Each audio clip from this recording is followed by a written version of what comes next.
Yes and amen. Amen? Yun po ang ating theme for this year. Yes and amen in Christ. Sabihin mo nga, yes and amen. Yes and amen. Hindi po ibig sabihin na meron tayong bagong theme, kinalimutan na natin yung nakaraang theme. Kinalimutan nyo na ba? Ano po yung theme last year? Life in? Life in? Dapat nakafocus pa rin tayo ngayon. Diba? Fix our eyes to Jesus, the author and the finisher of our faith. Parang ikaw ay nag-grade level, nagle-level up ka. Pag ikaw ba ay grade 6 na, kinalimutan mo na yung mga natutunan mo na from kinder hanggang grade 5? Kinalimutan na namin, Pastor. Kabisote kami. Hindi. Kailangan, nagkakaroon ka ng iskimata. Sabi nyo nga, iskimata. Ano yun? Mata dito o mata sa likod? Iskimata. Stomata yun sa halaman. Iskima. Tawag doon, stock knowledge. Amen? Yung life in focus na isang taon po natin tinalakay. Lahat, pinukusan natin, walang iba, ang ating Panginoong Hesus lang. Amen? Ngayon naman, yes and amen. Kaya lahat ng promises sa Bible, mula Genesis hanggang Concordance, angkinin mo, sa iyo yun, kasi mahal ka ng Diyos. Amen? Amen?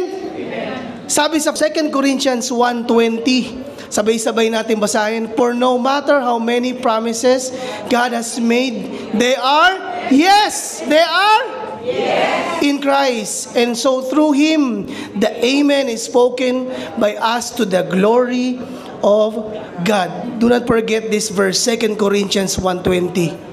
Lagay nyo rin to sa inyong mga notes. Yes and amen in Christ. Declaration natin yan. Kasi alak tayo ng Panginoon. Magbasa tayo ng Biblia, makinig tayo, saturate natin ang ating sarili, lunurin natin ang ating sarili ng salita ng Panginoon. Makinig tayo ng BGC Beloved Podcast. Huwag natin kalimutan, nandyan po yung messages. Purihin ng Panginoon, no? 2 taon na, pang 2 taon na po ito. Season 2 na po. Biyaya lang ng Panginoon. Pabor niya lang. Last month, tinalakay po ni Pastora Berna, receive what is yours. Meron pong 3 parte yan. The promised redemption. Redeem ka na. Alam niyo yung redemption, di ba? Redeem. Both. Ransomed. Kaya, ang epekto niyan, you can live the blessings. Pangalawa, isang bagay ang ikaw ay pagpalain, pero napakalaking bagay na isa pamuhay mo yung mga pagpapalang nasa iyo. Yung malaman mo lang ay maliit na bagay pero napakalaking bagay yung isinasa pamuhay natin, yung mga pagpapalang yun. And last but not the least, God wants you well. Last week, dineklara ng ating butihing pastora, ang kagalingan ay nasa atin. Receive what is yours. It's already here inside our born-again spirit. Receive what is yours. Just like ironical title na minsan nakakalimutan ng mga Kristiyano na nasa iyo na yun. Na-receive mo na yun eh. Parang may pera kang 1,000, nakalimutan mo, meron pala. Naglakad ka, hindi ka kumain, nag-amoy-amoy ka lang sa Jollibee, pero hindi ka nag-order. Humingi ka lang, water. Please. Punta yung number 2250, ang order niya yung mga meal. Ikaw, lunok-lunok ka lang. Gusto mo sana ng yum burger. Lumipas ang araw, maglalaba ka na, nakita mo yung pera mo may 1,000, sayang. Sana bumili ako ng meal. Nag-uwi pa ako ng Jolly Kiddie meal. Parang ganun po yun. Alam mo dapat na pinagpala ka na at sinasapamuhay mo yun. Magaling ka na. Dinedeklara natin dito ang ating communion, Holy Communion. Kasi pamuhay natin, magaling na ako. Sabihin mo nga, magaling na ako. Magaling na ako. I am redeemed. I am blessed. I am well. I am healed. Sabihin nyo, yes and amen. Yes and amen. Naalala nyo yung beloved walk natin, kubre? Sino mahilig kumubra? Yan, parang ganun lang yan. Matatanda nyo, kubre. Sa bawat gagawin po natin dito this year, tandaan po natin yung kubre na yan. Nagtuturo po kami para kayo ay magkaroon ng knowledge. And then, you will understand. K means know. Makakakuha tayong knowledge from the Bible. And then you will understand. Mind. And then you begin to believe. And then you will receive. And then at the end of the preaching, express yung beloved walk. And the real battle is yung Monday to Saturday and yung everyday lives natin. How we express the promises of God in our lives. Ano uli yung kubre? K? No. U? Understand. B? Believe. R? Receive. E? Express. Do not forget that. Yes and amen. Sabihin nyo nga, yes and amen. Yes and amen. Yan. Kung hindi pa tumaktak sa puso natin yan, dapat tatak na yan sa atin. Yes and amen. Follow nyo yan sa page. Meron niyang wallpaper sa cellphone, may wallpaper sa desktop. Ako po naka-wallpaper sa desktop ko yan. Pagbukas ng computer ko, yes and amen. Lahat ng gagawin ko, yes and amen. Pinagpala mo na. Meron ding pang tablet. Kasi gusto po ng Beloved Grace Church, tayo ay nakafocus. Diba? Focus. Life in focus sa gustong ni Lord sa buhay natin. Last week, tinuro din ni Pastora Berna, last month, sa kanyang series, ang ibig sabihin ng redemption. Redemption from the Greek word, apolutrosis. Greek word. Sa Tagalog, root word, pulot. Diba? Pag pinulot ka sa putikan, upang bigyan ng muling pagkakataon, pinulot ka ng Diyos sa dilim at niligay sa kaliwanagan. Means released, effected by payment of ransom. Jesus paid the price for our sins, setting us free from slavery to sin and death. Amen? We are redeemed. Bayad na ang ating mga kasalanan, ang ating mga kamatayan. Wala ka nang babayaran pa. Ang nais ng Diyos, siya ay iyong paniwalaan. Amen? That's one part. Dalawa kasing bahagi yan. One part ng face ng ating salvation. So tingnan natin yung magkabila kasi yan eh. Once you are saved, you are redeemed and justified. Justification. Sabihin nyo nga, justification. Anong ibig sabihin ito, Pastor? Sa Greek word, dikaiosis. Sabihin nyo nga, dikaiosis. To the act of being declared righteous or acquitted of wrongdoing. Yung redemption, ikaw ay bought with a high price sa buhay ng ating Panginoong Jesucristo. At iba din, nung inangkin ka na ng Diyos, malapit ka na sa Diyos, wala na yung mga dungis mo. Wala na yung mga mali mong ginawa. Wala na, as in zero. Para kang baby na wala kang alam gawin kundi humiga lang sa piling ng ating Panginoon. God declares a sinner righteous through faith. Paano dineclare? Through faith in Jesus Christ. And even our faith comes from our Lord Jesus Christ. Nakita niyo po yung mga supporting verses nandyan po. I-review niyo po yan sa bahay. Now, are you ready to study the Word of God? Amen po ba? Amen. Our topic for this month is the assurance of justification. You are assured.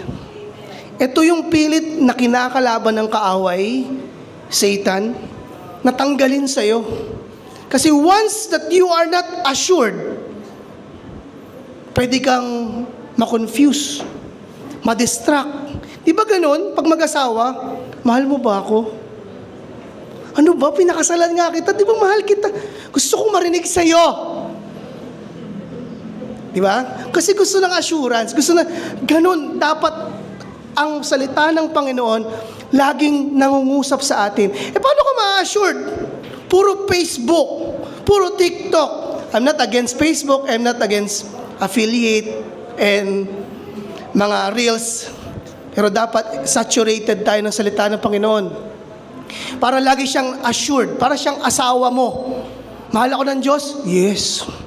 Naagawa ka ng mali, nag-fail ka, He will never fail. Amen. Lahat ng promises ni Lord, tandaan natin yun. Markahan natin. Bumili kayo ng highlighter sa National Bookstore, iba-iba kulay.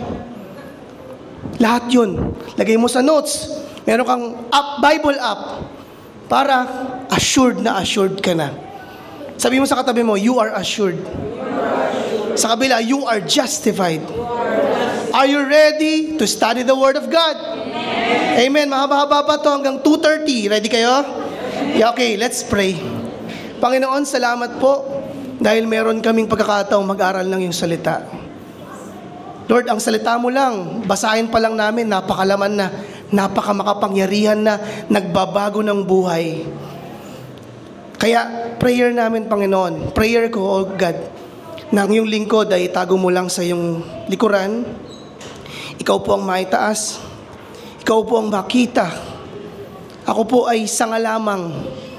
Daluyan ng pagpapala, Panginoon, para sa inyong mga anak. Sa aming pag-aaral, Panginoon, ikaw po ang makita namin. Pagalingin mo, katagpuin mo ang pangangailangan ng aking mga kapatid sa pananampalataya.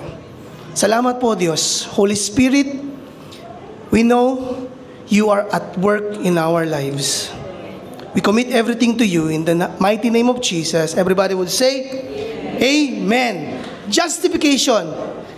Justification, the meaning of justification, God declares a sinner righteous through faith in Jesus Christ. Isa pang favorite verse natin, 2 Corinthians 5:21. Pag ininom natin yung katas ng ubas, sinasabi natin, for He made Him who knew no sin to be sin for us, that we might become the righteousness of God in Him, in Christ. Hindi ka lang matuwid, ikaw ang katuwiran ng Diyos. Amen? Ikaw ang katuwiran. Kahit ano pang itsura mo, kahit anong pakiramdam mo, yan ang sinabi ng Biblia. Yes and amen? Yes. Yes and amen. Promise din, I am the righteousness of God in Christ Jesus. Romans 5:1. Therefore, since we have justified through faith, tingnan niyo po to, we have peace with God through our Lord Jesus Christ. Ikaw ay justified through faith. Ano bang ibig sabihin ng faith? Faith is the substance we cannot see. We do not see. Faith sees the impossible. Faith sees the incredible and believe sa mga impossible things. Hindi mo pa nakikita, pero pinaniniwalaan mo. Saan nang galing yun? Galing yun sa Panginoon. Once you are saved, you receive and accept Jesus Christ as your Lord and personal Savior, yung faith, nag-activate na yun sa born-again spirit mo. Amen? Pero meron ding doubt, kasi dati kang unbeliever. Marami kang mga confusions, doubt. So naglalaban ngayon yun. Yung katotohanan ng salita ng Panginoon, plus yung kalaban niya, yung kinalakihan mong mga pinaniniwalaan noon. So walang imposible sa Diyos. I declare, unti-unti nang lulusawin ng katotohanan at ilaw ng salita ng Panginoon ang lahat ng ating mga agam-agam sa buhay. Amen? Palakpakan natin ang Panginoon.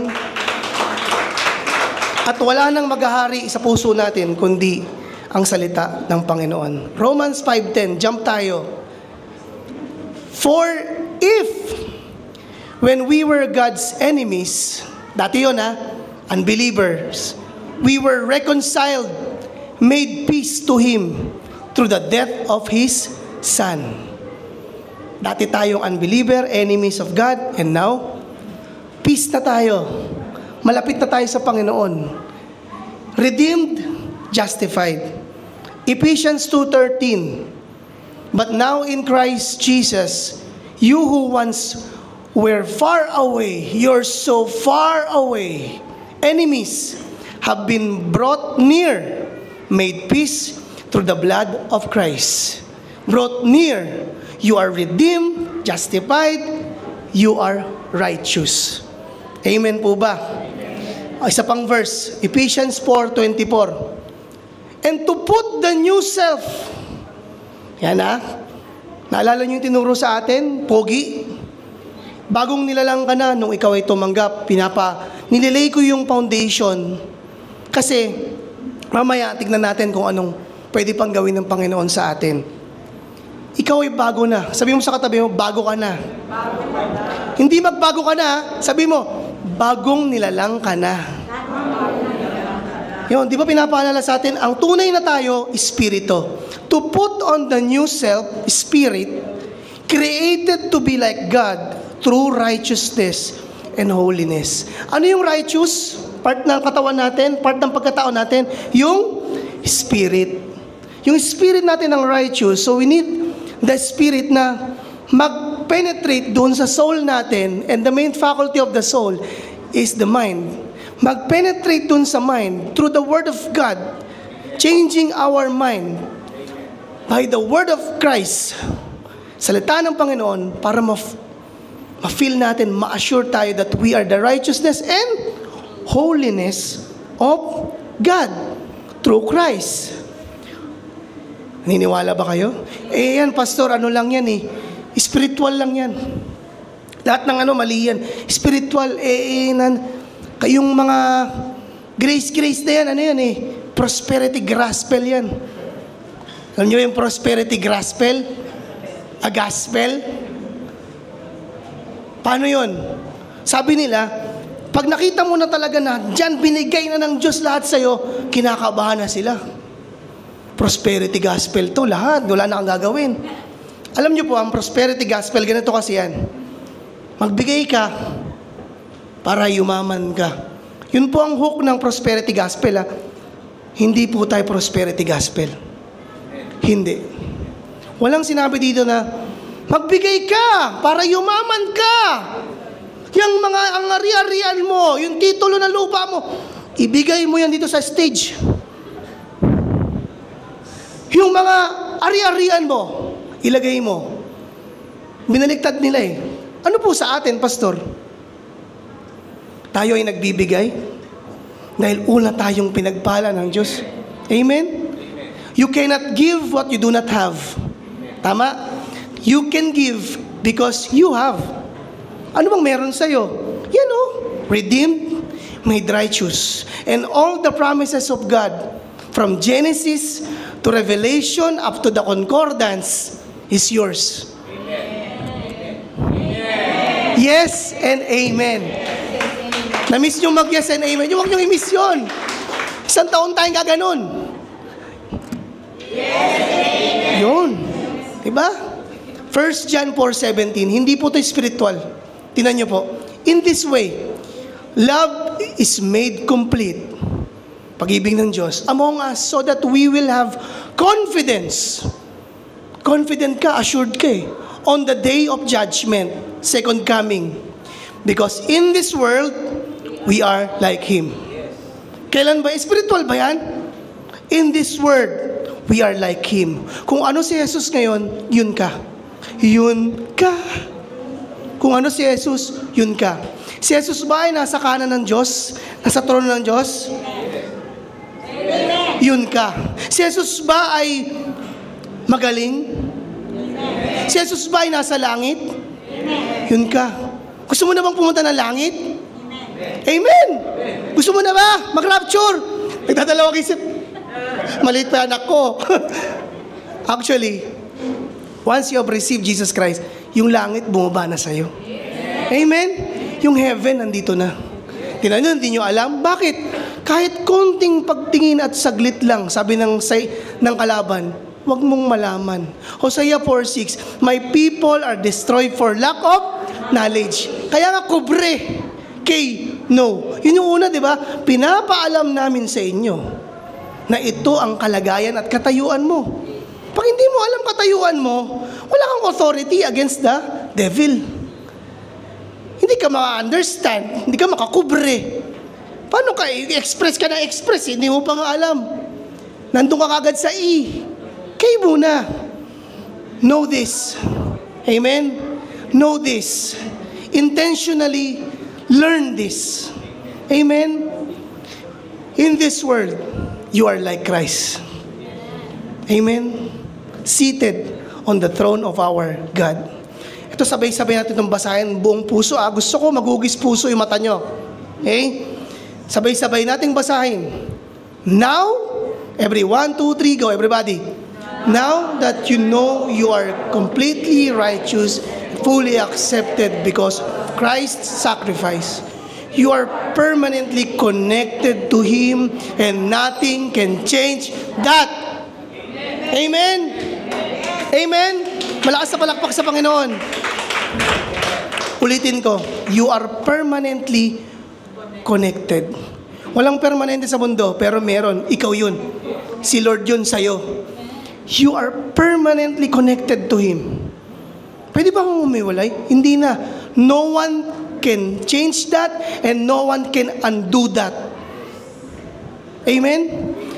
Pag ikaw ay naliwanagan na, alam mo na ang katotohanan, pwede mo bang sabihin, gusto ko, hindi ko na alam. Pwede mo bang ganuin? Gusto kong maging hindi alam yun. Hindi mo na, pag naliwanagan ka na, kahit anong tingin mo sa mundo, naliwanagan ka na talaga eh. Pwede ba yun?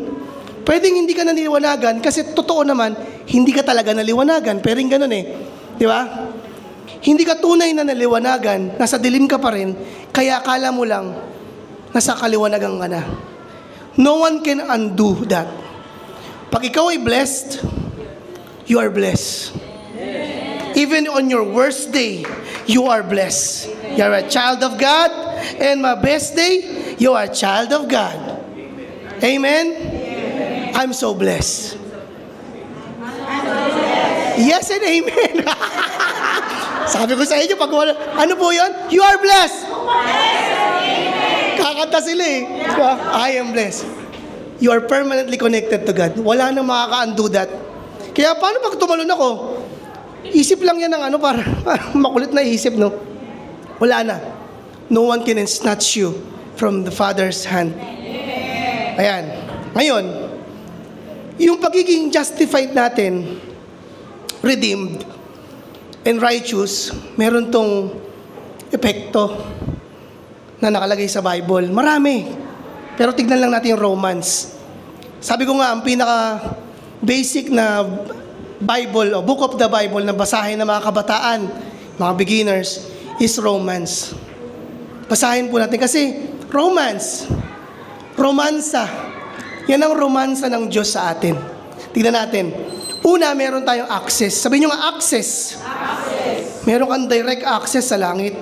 Therefore, since we have been justified through faith, we have peace with God through our Lord Jesus Christ, through whom we have gained access by faith into His grace. Yes and amen. Yung biyaya ng Panginoon, sukdulang biyaya, nasa iyo. Pag sinabing biyaya, hindi lang yung kakarampot. Diba? Perusyo nga eh. Grace upon grace. Blessing upon blessing. Favor upon favor.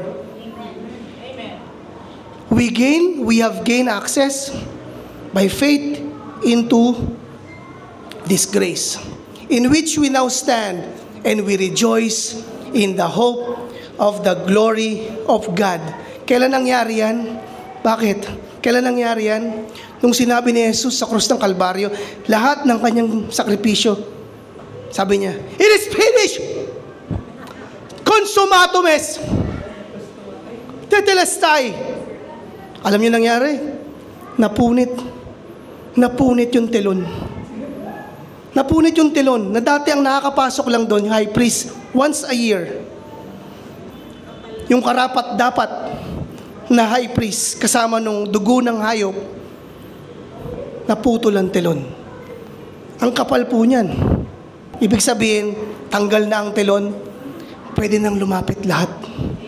Amen? Amen? Malaya na tayo. Hindi na natin kailangan ng high priest na tao. Dahil lang nagsilbing high priest natin ang ating Panginoong Jesucristo. Amen?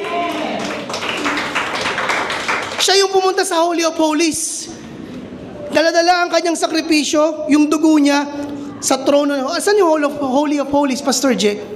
Sa taas, sa trono ng langit. Ibinigay niya sa kanyang ama, tapos na po, it is finished. Lahat ng sumampalataya sa akin, may access dito sa langit. Hallelujah!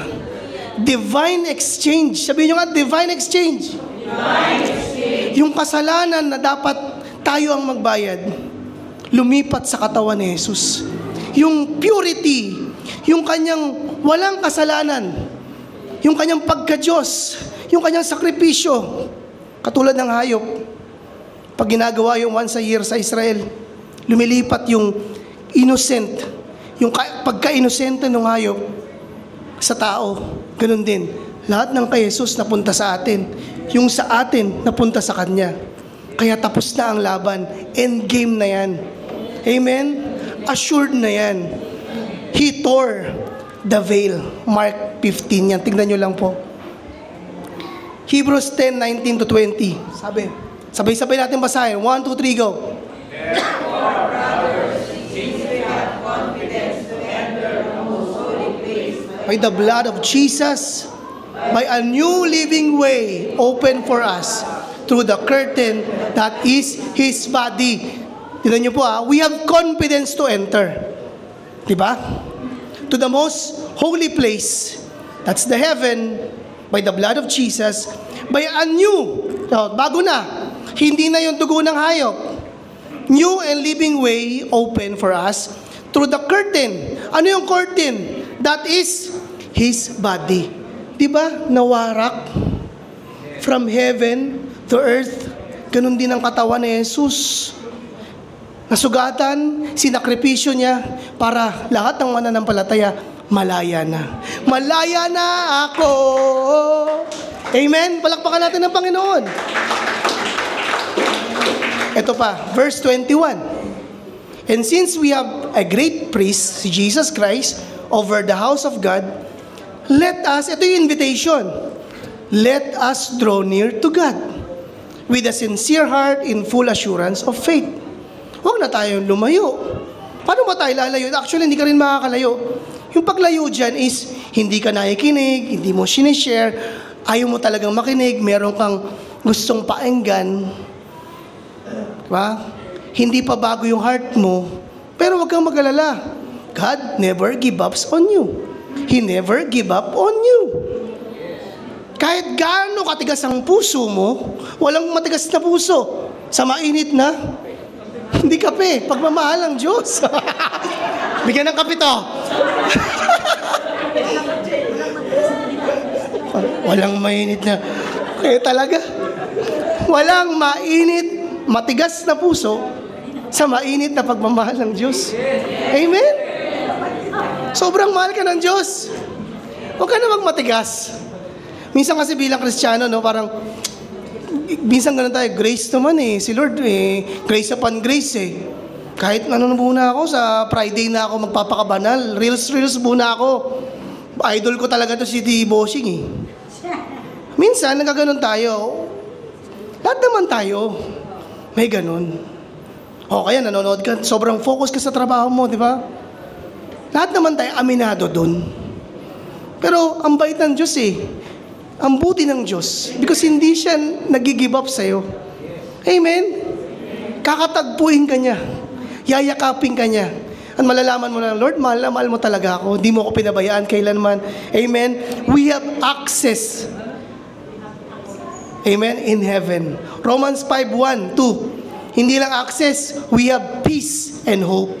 Nandiyan pa rin po tayo sa Romans 5:1 to 2. Therefore, since we have been justified through faith, we have peace with God.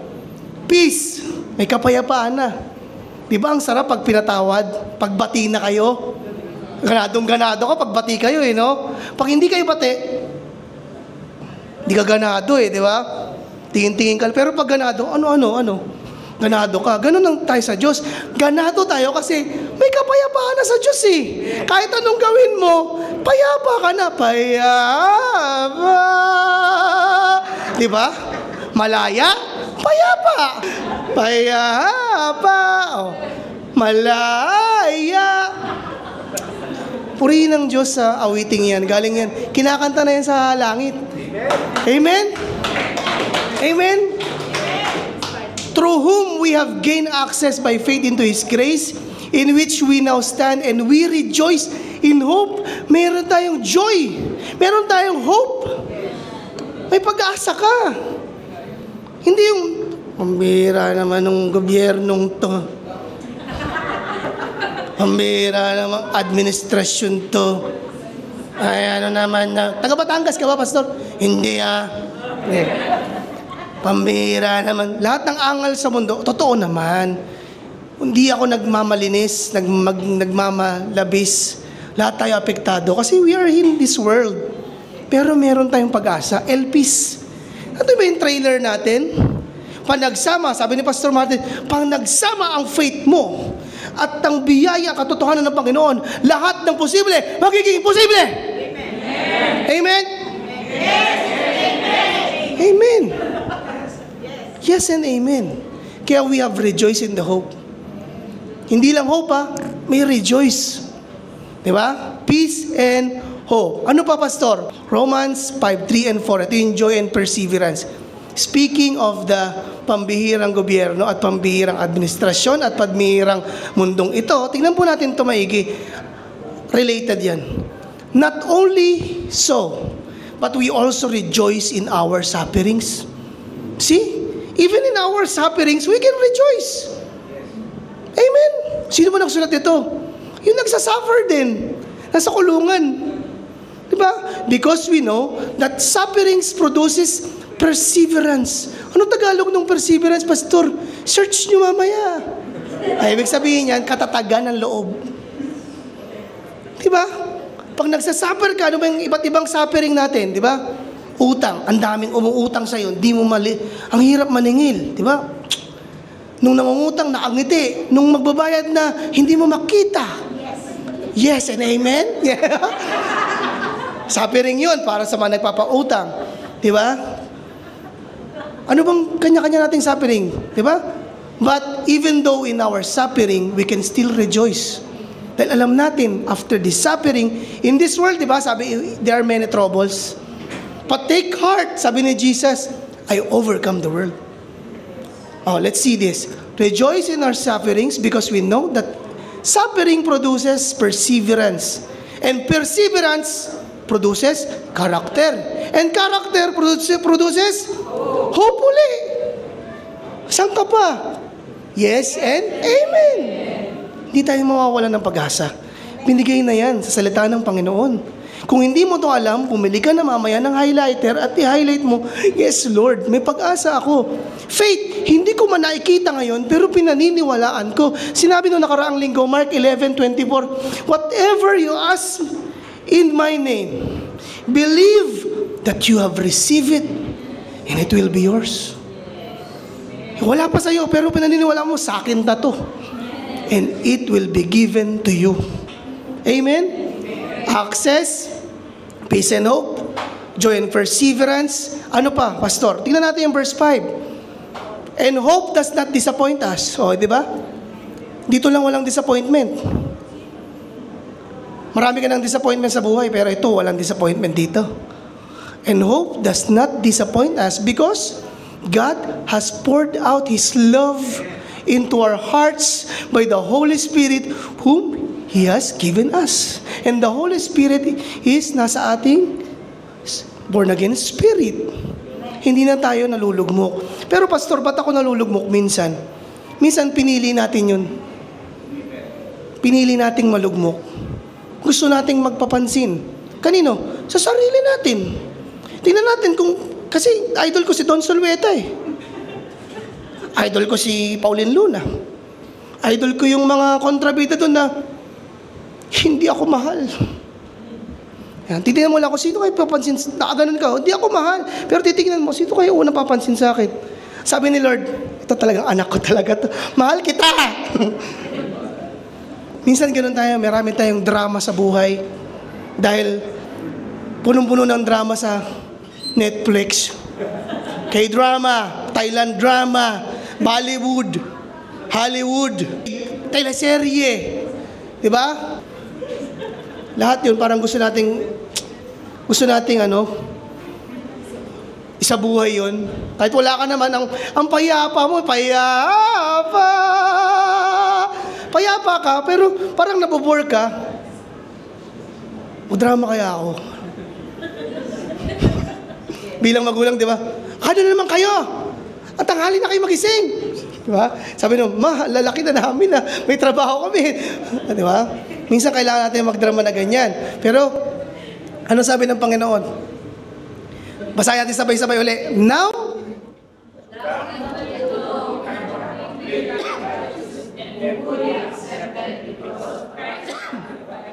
you are Amen. Ngayon, pwede tayong tapos na no? Lahat ng pagpapala, yes and amen. Wala nang makakapagbabago niyan. Nothing is impossible to God. Sabihin nyo nga, nothing is impossible to God. Nothing is impossible to God. Kaya ni Lord lahat. Kaya ni Lord lahat. Hindi. The question is, what God cannot do? This is a positive irony. Ano ang bagay na hindi kaya ng Diyos? Number one, God cannot leave your prayers unanswered. He over-answers. Amen?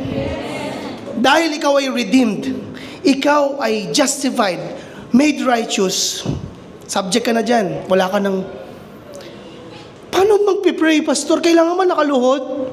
Kailangan man sampung ganito? Mahaba? Kailangan ba nakaharap kay... Paano? Di ba sabi ko kanina, pinakita ko yung telon, wala na. Alam nyo ba? Kahit bumubulong ka lang, hindi ka nakapikit. Ririnig. Ina-answer ni Lord yun. Bumubulong. Lord, ayaw ko ng buhay na to, baguhin mo to. Jesus name.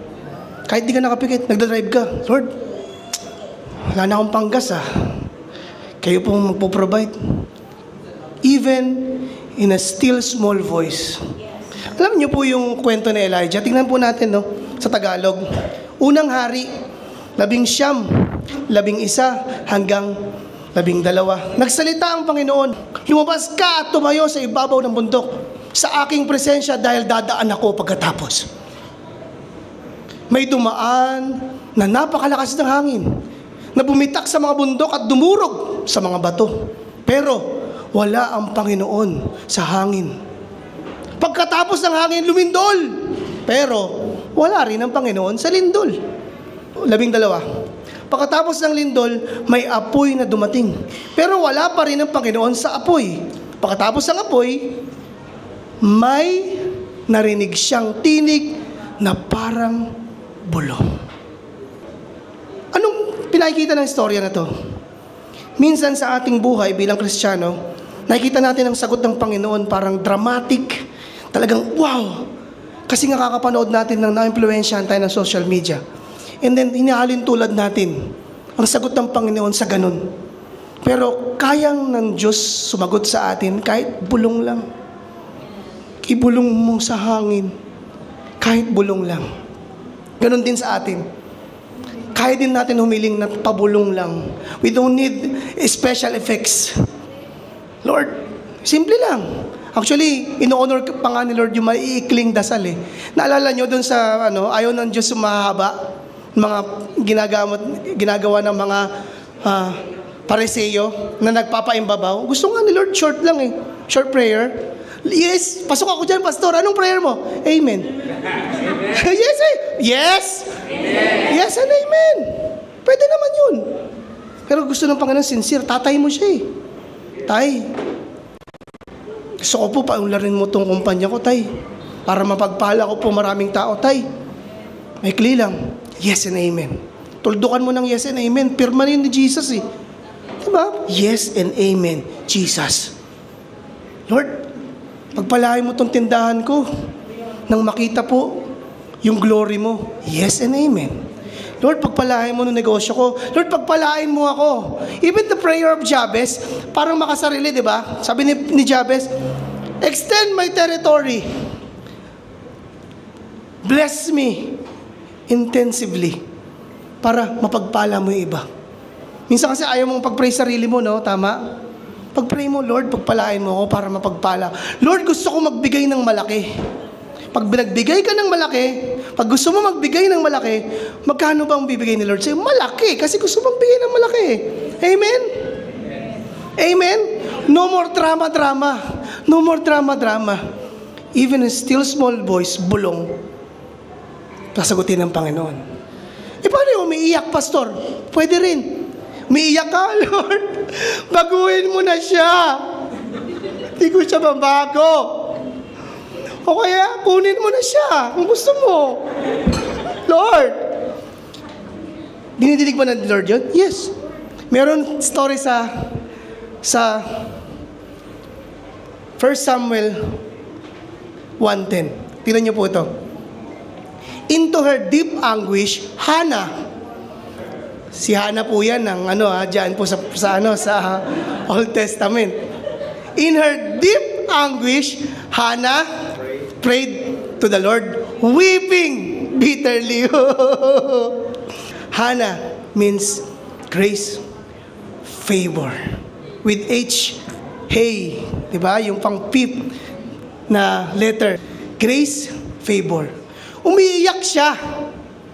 Pero pinainggan ng Diyos yan eh. Alamin natin, gusto niyo ba malaman na umiiyak? Di ba ganun kayo? Pag may umiiyak ko, may umiiyak, tara, bakit umiiyak? Di ba? Na-imagine niyo ba? Gusto niyo bang malaman o next week na? Tanungin natin, ma'am. Baka tanungin. Ngayon na po. Sige. Tingnan natin. 1 Samuel 1 verse 6 to 7 and following verses. Because the Lord has closed Hannah's womb, her rival kept provoking her in order to irritate her. Irritable pala si Hannah. Inaasar siya ng kanyang mga rival. This went on year after year. Taon na ang lumipas. Whenever Hannah went up to the house of the Lord, tinan mo, nakakilala naman siya sa Panginoon eh. Di ba? Umakit siya sa house of the Lord. Her rival provoked her till she wept and would not eat. Pinoprovoke siya, pero look at the response of Hannah. Ano ginagawa niya? Nagdadrama. Umakit naman siya, pumunta siya ng church. Pero, pinoprovoke siya, instead na mag-focus siya, life in focus kay Jesus Christ, gagawin niya, mag-walk out. Alis na ako, uwi na ako sa bahay. Magkukulong, hindi kakain. Yan po yung sinabi, yan lang po yun. Yan po yung response niya. Sa mga provocative friends ni Hannah. Tuloy tayo. Verse 8. Her husband, Elkanah, would say to her, Hannah, why are you weeping? Why don't you eat? Why are you downhearted? Don't I mean more to you than 10 sons? Ganun pa talaga siya. Gusto magkaanak talaga eh. Di ba? 9. Once, when they had finished eating and drinking in Shiloh, Hannah stood up. Nagdrama na. Sabi ko sa'yo, after magdrama, tatayo rin yan. Hintayin mo lang. Nagdrama, tayo din siya. Stood up. Now, Eli, the priest, was sitting on his chair by the doorpost of the Lord's house. Tumayo si Hannah. Anong ginawa niya? Yun na yun, verse 10. In her deep anguish, Hannah prayed to the Lord, weeping bitterly. Sinapupunan ko. Gusto ko ng anak. Yan. Verse 11, continue tayo. And she made a vow. Yan. Minsan, pag napoprovoke tayo, minsan, pag naaasar na tayo, doon tayo gumagawa ng vow minsan di ba? Lord, asar na ako Lord, bigay mo lang sa akin to. Ganyan tayo. Bigay mo lang tong pagpapalang to and then, maglilingkod ako sa'yo. Diba? Parang gano'n pag napoprovoke na tayo, no?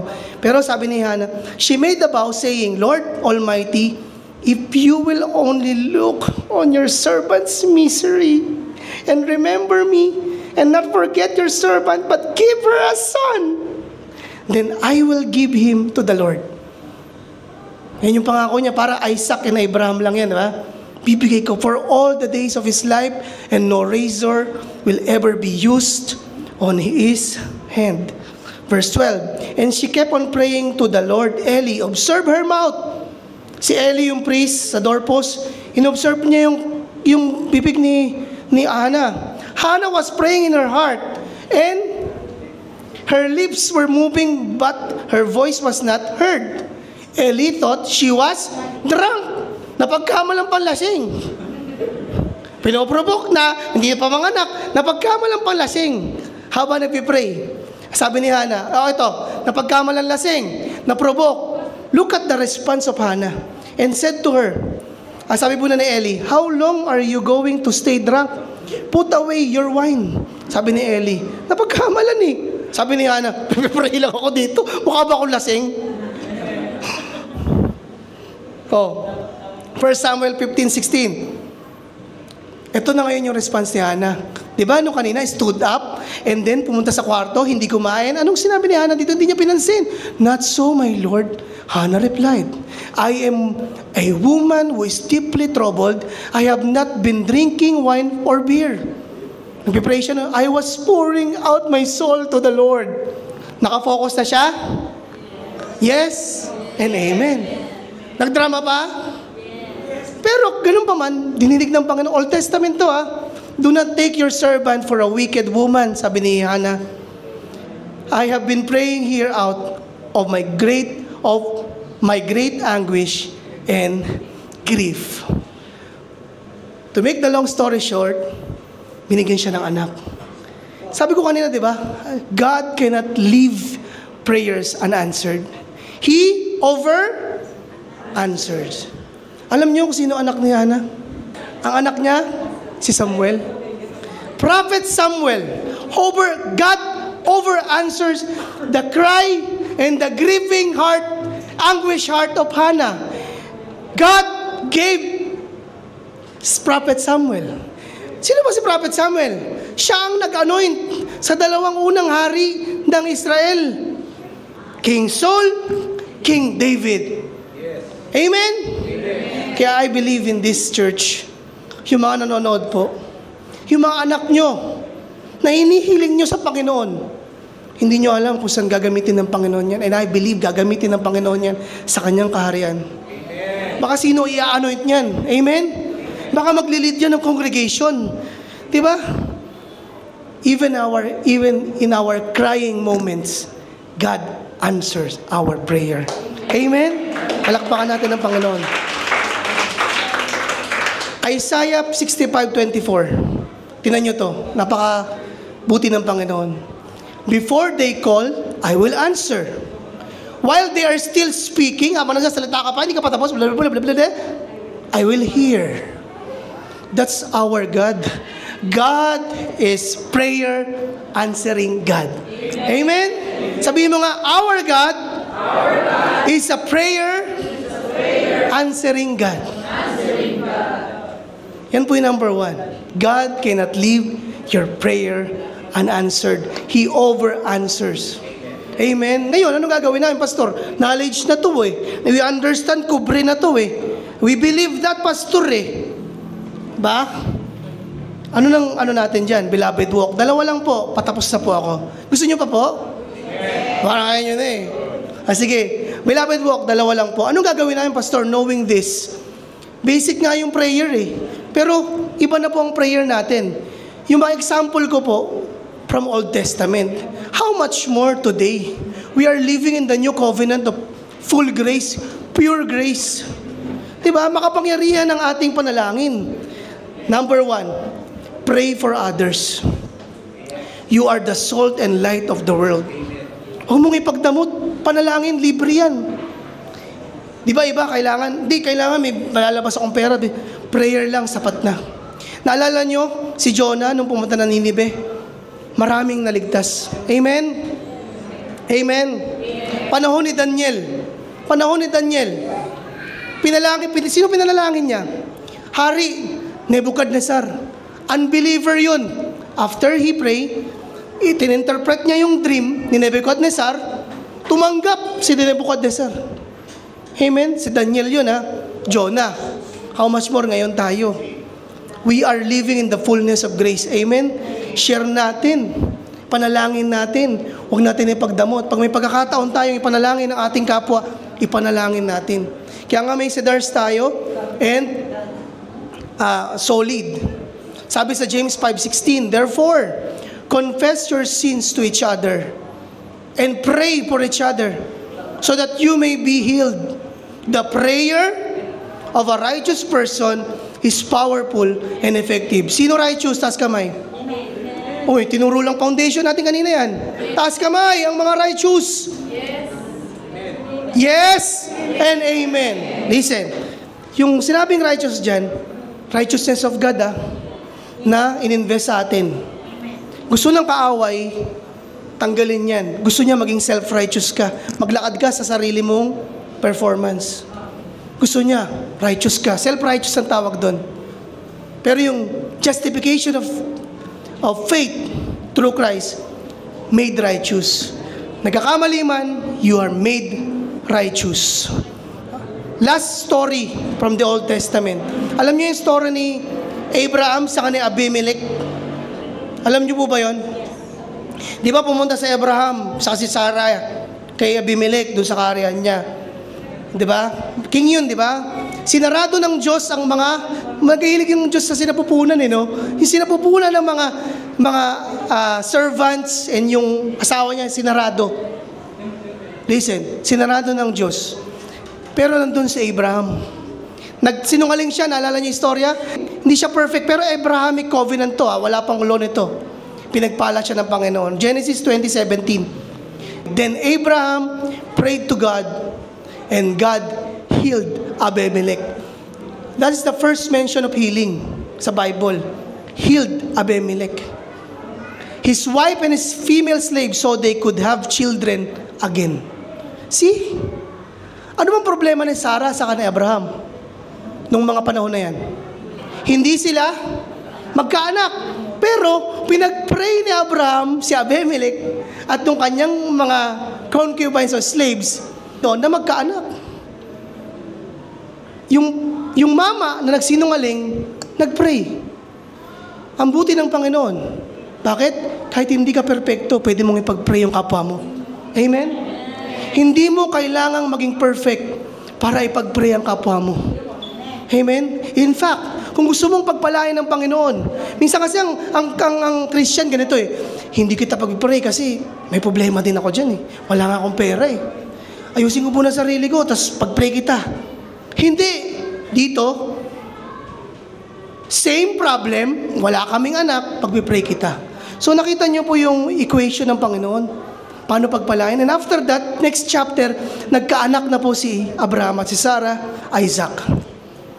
After nung pinag-pray niya yung mga walang anak. Ganon din si Job. Sabi sa Job, di ba? Siya ay nakawalaya nung pinag-pray niya yung kanyang mga kaibigan.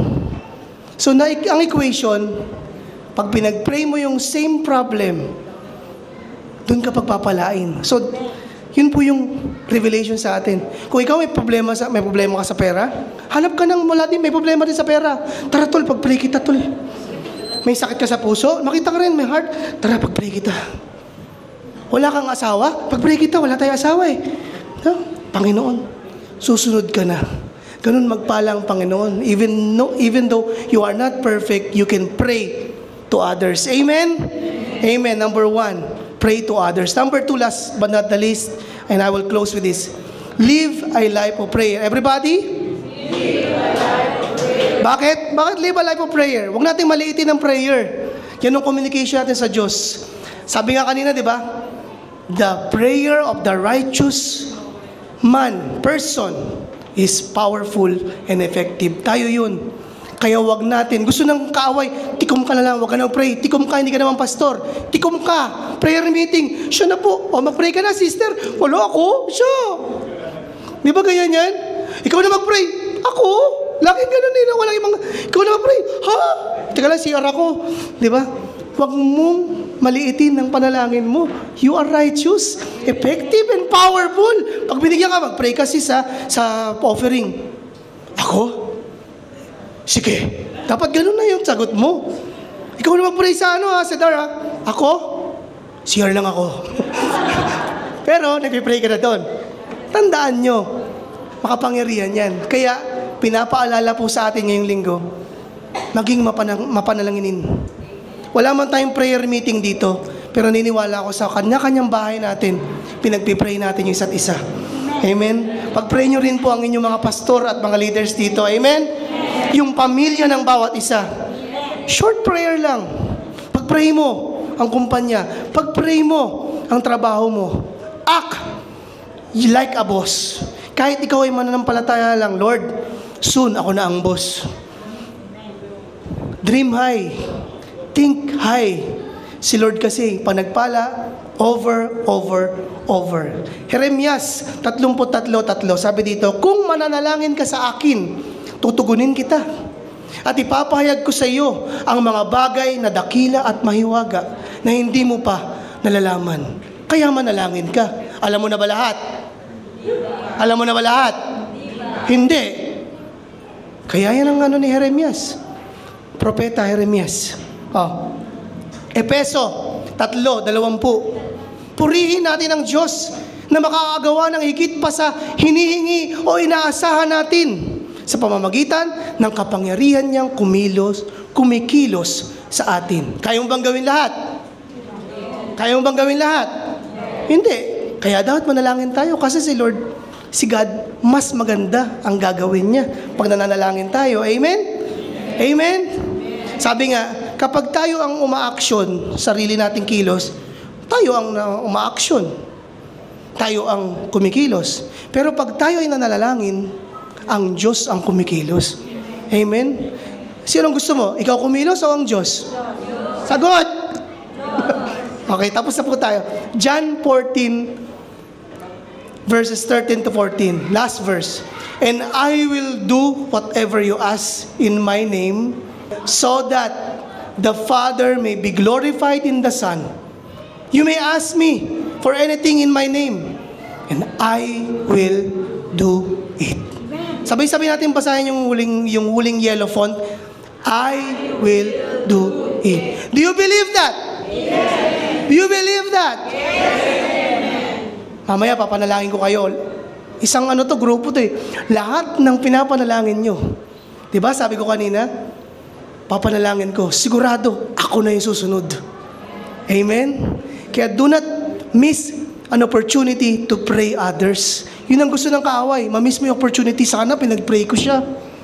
Sayang. Umalis na pala, nag-Saudi na. Buti na lang may Facebook. Yung gano'n, wag mo ma-miss out yung pagkakataon na mapag-pray siya. Hindi naman laging pera hindi naman laging pera ang dahilan. Prayer lang. Amen? Amen. Palakpakan natin ang Panginoon. What God cannot do, number 1, God cannot leave your prayers unanswered. He over-answers. Amen? Our beloved walk, sabay-sabay, I am righteous, God answers my prayers. Palakpakan natin ang Panginoon. Woo! Thank you, Lord. Pikit natin ating mga mata. Para sa mga bagong tagapakinig ng Beloved Grace Church, ng Beloved Grace Podcast, this is the message of truth. This is the message of grace. Totoo, ginawa na ng Panginoon lahat para marinig mo ito, para maramdaman mo ang pag-ibig niya. Siya ay mabuti sa iyo. At kung hindi mo pa tinatanggap ang Panginoon bilang iyong Diyos at tagapagligtas, gusto kitang anyayahan sa panalangin ng pagtanggap. Pag tinanggap mo siya, katulad ng natutunan mo, you will be redeemed and justified by faith. You will be the righteousness of God in Christ Jesus. Sabihin mo ng buong puso, Panginoon, inaamin ko po, ako'y makasalanan. Hindi ko kayang iligtas ang aking sarili.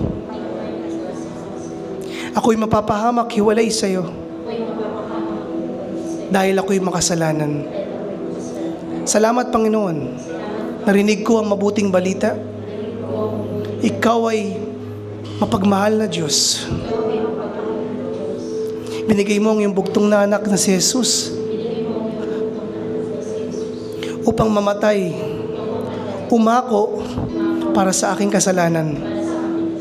Salamat, Panginoon.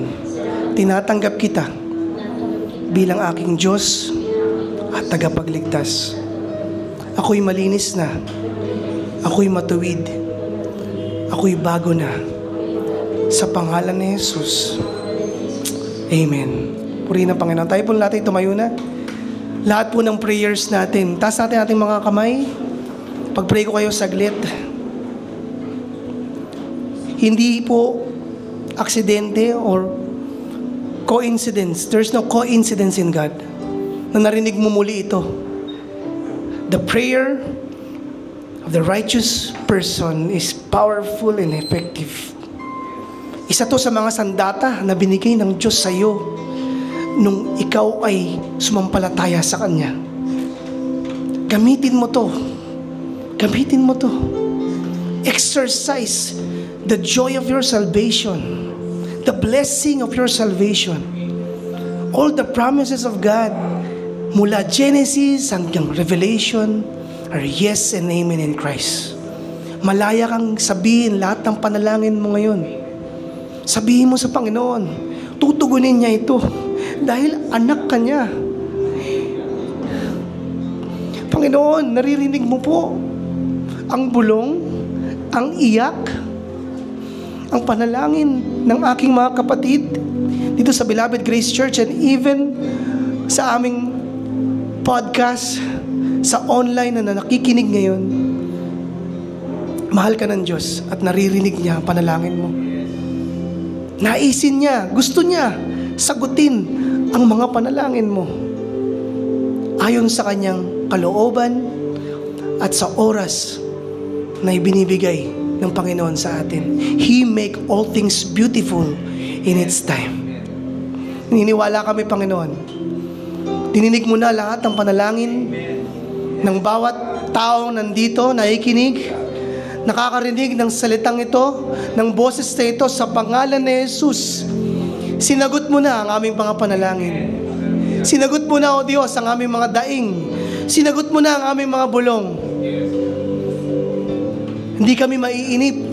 Hindi kami magdadrama. Instead, we will focus our eyes to you, Jesus. Dahil binigay mo na lahat para sa amin. Salamat, O Diyos. Hindi mo hayaang hindi masasagot ang aming mga panalangin.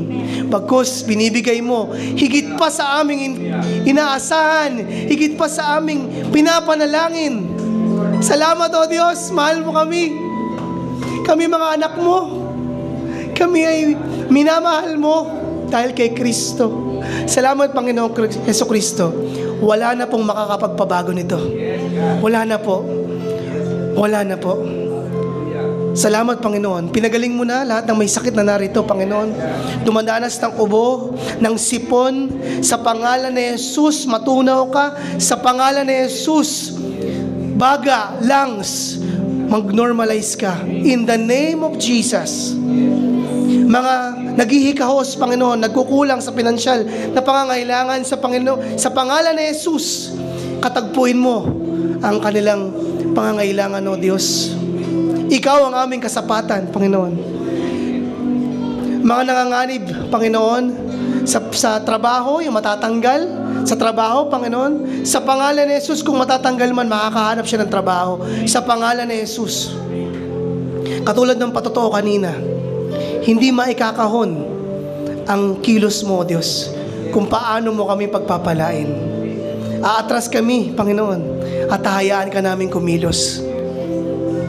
You are always at work in our lives. Salamat, Panginoon. To you the glory, the praises, and honor, for no weapon formed against us shall prosper. In Christ Jesus, and every tongue that which rises against us, we shall condemn. Salamat, Panginoon. Mahal mo kami. Ito pong aming dalangin.